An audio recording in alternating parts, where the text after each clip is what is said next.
Assalamualaikum everyone, welcome to my YouTube channel Chemistry by Mishal. In this video lecture, we will discuss about effect of structure on acidity or basicity of organic compounds. We will discuss about different factors including electronegativity, then we will discuss about hybridization, then we solve some practice questions, and then we will discuss about effect of size on acidity and basicity, then we will summarize this, and then we will continue with some examples and problems. Then we will study about substituent effect, inductive effect, resonance effect, and at last we will also discuss about some examples or problems so that we can grasp this topic completely. Now let's get started. First of all, हमारे पास acidity या basicity की जब भी बात हो रही होती है तो हम देखते हैं कि उससे बनने वाली प्रोडक्ट, यानी हमारे पास लेट्स सपोज एसिड है, तो एसिड से हमारे पास क्या बनता है, कॉन्जुगेट बेस। ठीक है, अब ये जो कॉन्जुगेट बेस है वो कितना ज्यादा स्टेबल है। अगर कॉन्जुगेट बेस स्टेबल होगा तो एसिड से कॉन्जुगेट बेस बनने के चांसेस हायर हो जाएंगे। एज ए रिजल्ट हमारे पास जो स्पीशी ए है उसकी एसिडिटी इनहेंस हो जाएगी, इंक्रीज कर जाएगी। तो इसी बेस के ऊपर हमने सारा देखते हैं कि किस तरह कॉन्जुगेट बेस इन फैक्टर्स की वजह से स्टेबलाइज हो रही है। और अगर कॉन्जुगेट बेस स्टेबलाइज हो रही होगी तो आपके पास ऑटोमेटिकली उस कंपाउंड की एसिडिटी इंक्रीज होगी और बेसिसिटी कम होगी। अब एसिडिटी और जो हमारे पास बेसिसिटी है ये दोनों जो है वो इनवर्स रिलेशन में चलते हैं। इसलिए अगर हम सिर्फ एसिडिटी का मुतालिया कर लें तो एज रिजल्ट हमारा बेसिसिटी के कॉन्सेप्ट सारे क्लियर हो जाते हैं, क्योंकि जिस कंपाउंड की एसिडिटी हाई होगी उसकी जो बेसिसिटी है वो डिक्रीज होगी। ठीक है, तो हमारे पास एसिडिटी और जो बेसिसिटी है इन दोनों का इनवर्स रिलेशन होता है। ठीक है, तो हम जो है वो एसिड की स्ट्रेंथ के बारे में बात करेंगे कि वो किस तरह different factors like electronegativity, atomic size या हमारे पास inductive effect and resonance effect से जो है वो होती है, इफेक्ट करती है। एज ए रिजल्ट हमारे पास जो बेसिसिटी के कॉन्सेप्ट है वो ऑटोमेटिकली कवर हो जाएंगे। First of all, the strength of N acid is determined by the stability of a conjugate base, जैसे कि मैंने आपको बताया।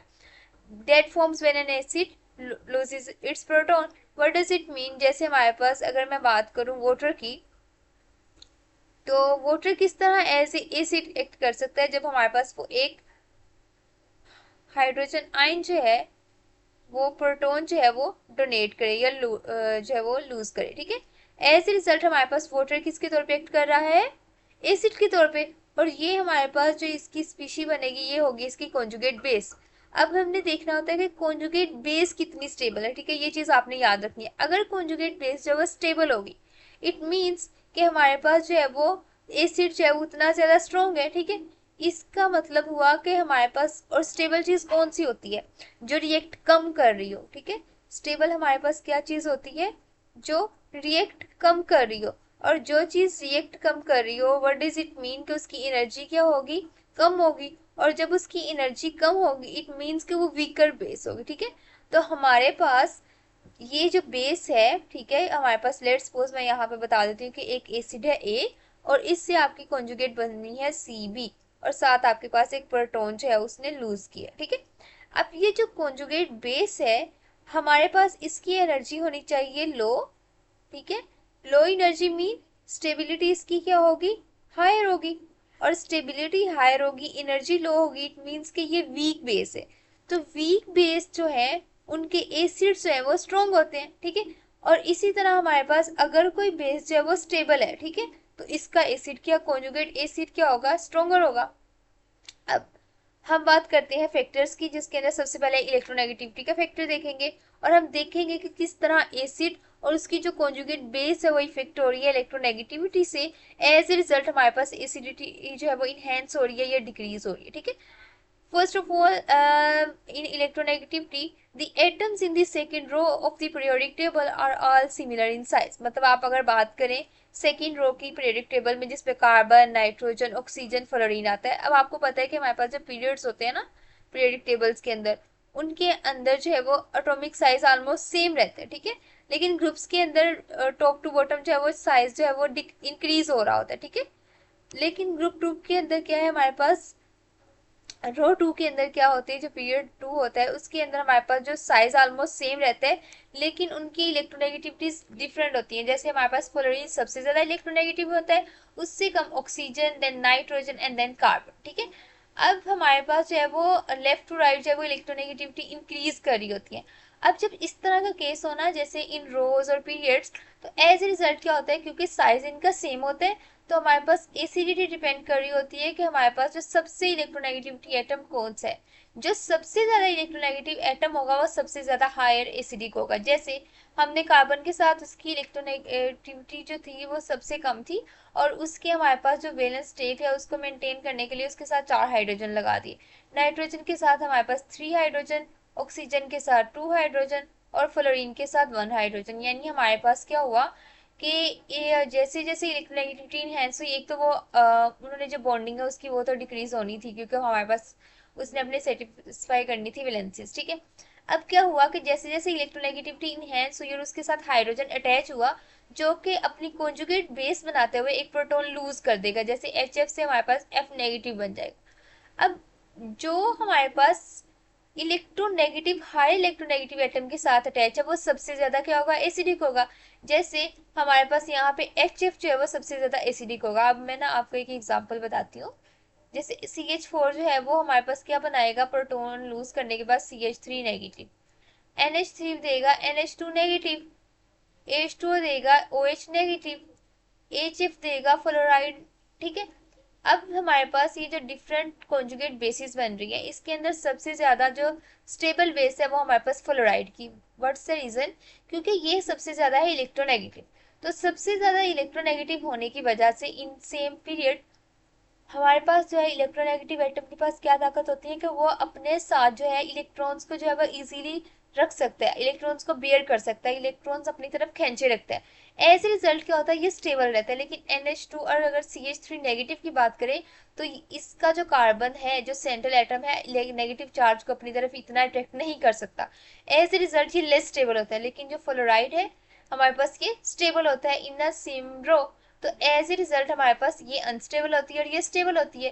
और क्योंकि फ्लोराइड जो है वो अनस्टेबल है, तो उसका जो एसिड है वो क्या होगा, फ्लोराइड जो है वो स्टेबल है तो इसका एसिड क्या होगा, स्ट्रॉन्ग एसिड होगा, ठीक है। इसी तरह हम एग्जांपल दे देते हैं, जैसे मिथाइल अल्कोहल और मिथाइल अमीन को जो है वो कंपेयर किया हुआ है। मिथाइल अल्कोहल के अंदर मिथाइल अमीन के अंदर सिर्फ एक डिफरेंस है, एटम ऑफ फंक्शनल ग्रुप। एक के अंदर ऑक्सीजन है, दूसरे के अंदर नाइट्रोजन है, तो इट मीन्स कि इसमें ये वाला रूल लगेगा इलेक्ट्रोनेगेटिविटी का। नाइट्रोजन हमारे पास लेस इलेक्ट्रोनेगेटिव है, लेकिन ऑक्सीजन जो है वो ज्यादा इलेक्ट्रोनेगेटिव है। एज ए रिजल्ट ऑक्सीजन जो है उसकी पीके वैल्यू कम है। इट मीन्स कि ये क्या होगा, हमारे पास इसकी पीके वैल्यू कम है तो ये ज्यादा एसिडिक होगा, ठीक है। और CH3NH2 ज्यादा बेसिक होगा और कम एसिडिक होगा। ये वही रिलेटिव स्टेबिलिटीज बताई हुई है। फ्लोराइड सबसे ज्यादा स्टेबल है, एज ए रिजल्ट जो इसका HF है वो सबसे ज्यादा एसिडिक होगा। नाउ नेक्स्ट एग्जांपल, हमारे पास प्रोटोनेटेड फॉर्म्स है इसी की, ठीक है, मिथाइल अल्कोहल और मिथाइल अमीन की। अब मिथाइल अल्कोहल और मिथाइल अमीन की जो प्रोटोनेटेड फॉर्म है, इसके अंदर भी अगर हम बात करें तो जो ऑक्सीजन कैरिंग है प्रोटोनेटेड फॉर्म, वो ज्यादा एसिडिक है as compared to nitrogen containing.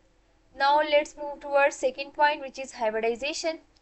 Hybridisation हमारे पास आपने पढ़ी होगी first year, second year, 9th 10th की, हमारा बहुत मजे का ये टॉपिक है, जिसके अंदर हम sp3 हाइब्रिडाइजेशन के बारे में बात करते हैं, sp2 हाइब्रिडाइजेशन के बारे में बात करते हैं। sp हाइब्रिडाइजेशन हमारे पास यानी किसी भी हमारे पास कंपाउंड, ऑर्गेनिक कंपाउंड है, उसमें जो कार्बन या कार्बन या कोई और अदर हेटेरोएटम, वैसे मोस्टली हमारे पास ऑर्गेनिक कंपाउंड्स पे कार्बन कंटेनिंग, सारे ही कार्बन कंटेनिंग एटम्स होते हैं, ठीक है, कंपाउंड्स होते हैं। अब उनके अंदर जो कार्बन है वो डिफरेंट एटम्स के साथ अटैच हुई होते हैं, और इसमें जो बॉन्डिंग होती है, उसकी जो हाइब्रिडाइजेशन होती है, उसकी हम बात करें तो या तो वो sp3 होती है या sp2 या sp। ये हमारे पास एक अलग टॉपिक है जिसके अंदर हम हाइब्रिडाइजेशन के बारे में बात करेंगे इंशाल्लाह ताला इन डिफरेंट लेक्चर्स। लेकिन हाइब्रिडाइजेशन का आप सबको बेसिक कॉन्सेप्ट तो आता होगा कि sp3 क्या होती है, sp2 क्या होती है, sp क्या होती है। अब हमारे पास अगर मैं आपको सिंपल आपका रिवाइज करवाऊं तो sp3, sp2 और sp के अंदर क्या डिफरेंस होता है कि sp के अंदर 50% s करेक्टर होते हैं, ठीक है, और 50% जो है p करेक्टर होता है, ठीक है। s और p करेक्टर 50-50% होते हैं। sp2 के अंदर 33.3% सारे करेक्टर्स होते हैं, जिसके अंदर 33.3 एक s का करेक्टर और 2p का करेक्टर हो जाएगा 66.66। sp3 के अंदर s करेक्टर हमारे पास 25% है, और p करेक्टर आपके पास जो है p3 जो है हमारे पास 75% है, ठीक है। अब हमारे पास जितना ज्यादा एस करेक्टर होता है ना किसी भी कंपाउंड के अंदर, यानी अगर एसपी हाइब्रिडाइजेशन है तो एस करेक्टर मैक्सिमम है 50%। एज ए रिजल्ट उसका हमारे पास इलेक्ट्रोनेगेटिविटी सबसे ज्यादा होती है, ठीक है। तो एसपी करेक्टर के अंदर इलेक्ट्रोनेगेटिविटी सबसे हायर और sp3 के अंदर सबसे कम। अब जिसके अंदर इलेक्ट्रोनेगेटिविटी हायर होगी वो क्या होगा, जैसे मैंने इलेक्ट्रोनेगेटिविटी का बताया था, वो हमारे पास ज्यादा स्ट्रॉन्ग एसिड होगा। इसी तरह हमारे पास जो sp है वो सबसे ज्यादा स्ट्रॉन्गेस्ट एसिड होता है और जो sp3 है वो सबसे वीकेस्ट एसिड होता है। उसके अलावा आपको अगर एक और पॉइंट याद करवाऊं तो sp के अंदर हमारे पास कॉमनली जो है वो sp के अंदर हमारे पास दो सिग्मा बॉन्ड होते हैं, ठीक है। और हमारे पास जो है वो टू पाई बॉन्ड्स होते हैं, ठीक है। यानी हमारे पास लेट्स सपोज एक एस और एक पी, मतलब दो सिग्मा और दो पाई। sp2 के अंदर हमारे पास एक s और दो p, यानी हमारे पास 3 जो है वो क्या होता है सिग्मा बॉन्ड, जैसे कि कार्बन ने दो हाइड्रोजन के साथ बनाया हुआ एक कार्बन कार्बन का 3 सिग्मा बॉन्ड्स होते हैं और एक पाई बॉन्ड होता है। sp3 के अंदर हमारे पास जो है वो चार के चार ही सिग्मा बॉन्ड्स होते हैं और कोई भी पाई बॉन्ड नहीं होता। तो एस इससे भी आप जो है वो समझ सकते हैं। तो स्ट्रॉन्गेस्ट एसिड हमारे पास क्या होता है जिसके अंदर sp करेक्टर हो, जैसे इथाइन। इथीन के अंदर sp2 करेक्टर है कार्बन का, तो उसके अंदर थोड़ी सी लेस एसिडिटी है, वो थोड़ा सा कम एसिडिक। और सबसे वीक एसिडिक कौन सा है, ethane. Now let's discuss about some practice questions. जैसे हमारे पास ये है CH3OH और ये हमारे पास जो प्रोटोनेटेड फॉर्म है अल्कोहल की और ये प्रोटोनेटेड फॉर्म है कीटोन की। अब इन दोनों में से बताना है कि ज्यादा एसिडिक कौन है। अब अगर आप बात करें तो यहाँ पे sp3 हाइब्रिडाइजेशन है और इधर ऑक्सीजन की sp2 हाइब्रिडाइजेशन, तो ज्यादा एसिडिक कौन सा होगा, दिस वन, ठीक है। अब हमने बताना है इनके बारे में कि इसकी प्रोडक्ट क्या होगी। तो हम जो है वो डिफरेंट वो कलर्स यूज कर लेते हैं। जैसे फर्स्ट के लिए प्रोडक्ट आपके पास क्या बनेगी, CH2 नेगेटिव जो है वो एक प्रोटॉन लेगा इस इथाइन से। एज ए रिजल्ट हमारे पास क्या आ जाएगा, CH3 यानी इथेन प्लस हमारे पास जो है वो CH triple bond carbon negative charge, ठीक है। ये हमारे पास आ जाएगा। CH2 डबल बॉन्ड CH2 जब रिएक्ट करेगा इथाइन के हमारे पास एनाइन के साथ, एज ए रिजल्ट हमारे पास CH ट्रिपल बॉन्ड CH, ठीक है। और प्लस हमारे पास आ जाएगा CH2 double bond carbon hydrogen negative, ठीक है। ये हमारे पास जो है प्रोडक्ट आ जाएगी। इसी तरह हमारे पास इथेन का रिएक्शन होगा, हमारे पास इथीन के एनाइन के साथ हमारे पास कंप्लीट इथीन बन जाएगी और साथ में हमारे पास इथेन का जो है वो एनाइन बन जाएगा। अब आप देख रहे हैं कि मैंने आपको बताया था कि ज्यादा एसिडिक चीज कौन सी होती है जिसकी हाइब्रिडाइजेशन sp हो, और sp2 कम एसिडिक होता है, उससे कम एसिडिक हमारे पास होता है sp3। अब हमेशा जो है ना रिएक्शन जाता है ज्यादा एसिडिक की तरफ से, ठीक है, हायर एसिडिटी की तरफ से कम एसिडिटी की तरफ, ठीक है। तो आप इसमें से देखें कि कौन से अगर आप इसके रिएक्टेंट्स को देखें तो हमारे पास ये ज्यादा एसिडिक है, ठीक है। और ये इजीली जो है प्रोटॉन अपना दे सकता है एज कम्पेयर टू प्रोडक्ट के अंदर इथेन, जो कि हमारे पास इथाइन को एक प्रोटॉन देगा, ठीक है। तो इट मीन्स कि हमारे पास एसिडिटी का जो है वो ट्रेंड क्या होगा, from forward to forward reaction, ठीक है। मतलब हमारे पास ये फॉरवर्ड की तरफ जो है वो उसका रिएक्शन जो है वो कंटिन्यू करेगा। अगर हम बनाए तो हमारे पास जो प्रोडक्ट है वो ज्यादा इथेन की बनेगी और साथ हमारे पास इनाइन बनेगा इथाइन का। इसी तरह अगर सेकेंड रिएक्शन की आप बात करें तो इसके अंदर जो है वो रिवर्स रिएक्शन जो है वो ज्यादा फास्टर होगा और थर्ड रिएक्शन के अंदर भी हमारे पास जो है वो रिवर्स रिएक्शन ज्यादा फास्टर होगा, क्योंकि जो sp हाइब्रिडाइजेशन वाला है वो इजीली प्रोटॉन लूज कर सकता है एज कम्पेयर टू sp2, और यहाँ पे हमारे पास sp3 की निस्बत जो है वो sp2 वाला ज्यादा अच्छे तरीके से प्रोटॉन जो है वो जल्दी से लूज कर देगा। Now let's talk about next factor which is size, जिसके बारे में अब मैंने यहाँ पे जो बात की थी ना इसके अंदर मैंने साइज सेम रखा था क्योंकि हम रोज और पीरियड्स की बात कर रहे थे। अगर हम जो है वो एटम्स डिफरेंट के साथ डील करें जिनका साइज डिफरेंट है, यानी हमारे पास जो है वो ग्रुप्स की बात आ जाए, ठीक है, उसके केस में क्या होगा कि एक ऐसा इस एटम जिसका साइज सबसे ज्यादा होगा और उसके साथ हाइड्रोजन अटैच हुआ होगा वो सबसे स्ट्रॉन्गेस्ट एसिड होगा। यानी ऊपर से जब नीचे आ रहे होते हैं ग्रुप में, ठीक है, बिलो वाली साइड पे हमारे पास जो है वो साइज इंक्रीज कर रहा होता है, एज ए रिजल्ट हमारे पास जो लोअर एटम्स हैं उनकी जो है वो साइज इनहेंस होता है, एज ए रिजल्ट उनकी एसिडिटी इंक्रीज कर जाती है और बेसिसिटी क्या कर जाएगी, डिक्रीज कर जाएगी। जैसे फ्लोरो, क्लोरो, ब्रोमो, आयोडो, इन ग्रुप्स की बात की जाए तो आयोडो ग्रुप सबसे बड़ा होता है। और क्योंकि आयोडो ग्रुप सबसे बड़ा होता है तो इसके साथ जो हाइड्रोजन एटम अटैच है वो क्या होगा, वो इजीली जो है वो लूज हो जाएगा, क्योंकि हाइड्रोजन के आयोडीन का साइज, लेट्स सपोज ये है हमारे पास आयोडीन का साइज और ये आपका हाइड्रोजन अटैच है, ठीक है। अब इस प्रोटॉन को निकालना बहुत इजी है एज कंपेयर टू एक फ्लोराइड जिसका साइज इतना सा है और इसका हाइड्रोजन बहुत क्लोज है और इसका हाइड्रोजन रिमूव करना मुश्किल हो जाएगा। तो ऐसे रिजल्ट हम आयोडीन का जो हाइड्रोजन है वो रिमूव इजिली कर सकते हैं, आयोडाइड आयन है ऐसे रिजल्ट और प्रोटॉन बन जाएगा, ठीक है। तो हम कह सकते हैं कि डाउन द ग्रुप जो है वो एसिडिटी इनहेंस होती है। अगर हम समरी की बात करें तो अगर हम सबको समराइज करें तो अगर एटॉमिक साइज जो है वो सेम रहेगा तो हमारे पास रो ऑफ अ पीरियड में जैसे जैसे लेफ्ट टू राइट मूव करेंगे इलेक्ट्रोनेगेटिविटी इनहेंस होगी और ये इलेक्ट्रोनेगेटिविटी डिटरमाइन करेगी कि बेस की स्टेबिलिटी क्या है और एसिडिटी क्या है।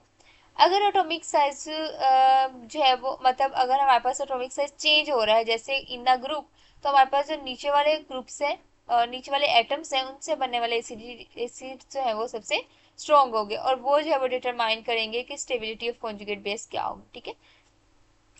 अब हम डिफरेंट एग्जांपल्स देखते हैं जिसके अंदर जैसे यहाँ इन्होंने कहा हुआ है फ्लोरो, क्लोरो, ब्रोमो, आयोडो, इनको स्ट्रॉन्गेस्ट बेस से वीकेस्ट बेस की तरफ जो है वो उनका ऑर्डर किया जाए।